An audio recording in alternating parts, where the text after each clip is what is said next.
if you want to reinforce this idea of the Joseph Smith power punch of prayerfully studying and then acting in faith, then I think you want to print out the study guide. So for our object lesson for this Spark, my hope is that you'll print out the study guides that are right for your family or for your class. There's a few different versions.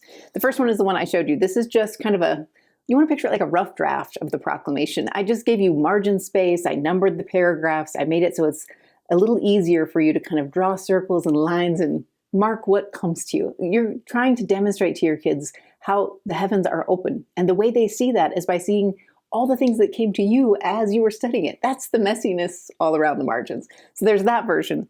I also created a version based on an article that I found in the January 2025 Liahona magazine, where they took the same proclamation and they said you should ask a few key questions. Because President Nelson invited us to seek and to ponder and to study and to try and figure out how to use those things in our life. So there's a version that looks a little bit like this, and it's the same proclamation just in columns. And then on the side, I give you some study prompts that same Liahona article provided.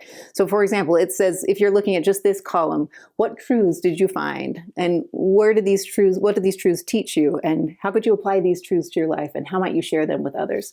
So you're going to encourage maybe your teenagers or your younger kids to just read this one part of the proclamation and then consider these questions and write ideas down. And then as a class or as a group, you could kind of share your thoughts.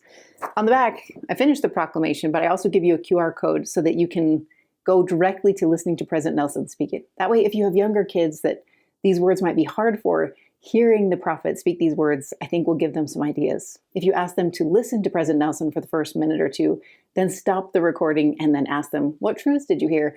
I think even younger kids can do it. I also give you a version that has none of those prompts on it and it's just open space so that if you need a bigger version of the study guide, you've got those options. Then the last piece of that kit is just a single page of study questions. These are kind of catered to maybe teenager to older teenager age. I don't even provide you the answers to these questions. What I do is I give you questions to help you dive into these verses a little more, and then little hints. Like if you struggle to find the answer, there's hints about where you might find it or how you might come to that answer. All those tools are just designed to help you as a family or as a class get into these words. Something about taking the time to study them prayerfully and then acting on the knowledge that you gain, that's the power punch, you guys. That will take you to new light and new knowledge, new direction for your life. That's what we saw with Joseph Smith, and you'll find it this week as you study these words a little more deeply. When I teach my YSAs each week, the first 15 minutes are spent with questions and answers. I love questions, you guys. Throughout my lessons, I teach with questions, mostly because I feel like if I come with ideas to share, the Spirit can reinforce things. But if I come with good questions, then conversations start and the Spirit teaches me things I never knew before I walked in the door, because people have these brilliant, beautiful ideas that they share. So each Spark that we cover this year will have a few questions attached to it. So here are the questions attached to Spark number 1. First, President Nelson chose to stand in the sacred grove when he gave this restoration proclamation. My question is, why? Why do you think that was important to him? He could have stood at conference and read it over the pulpit. He could have been in his office.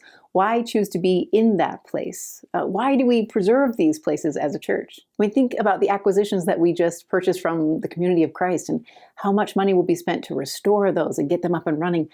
Why do we do that? Do you feel like there is a certain kind of power that comes from being in an actual place in history, like standing in the place or being there as you learn?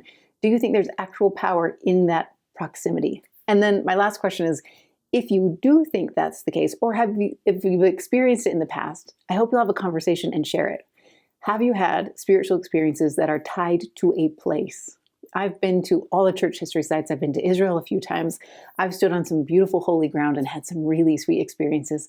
I would love to hear yours. So whether you want to share them with me or just with the people around you, I hope this prompts some really good conversations.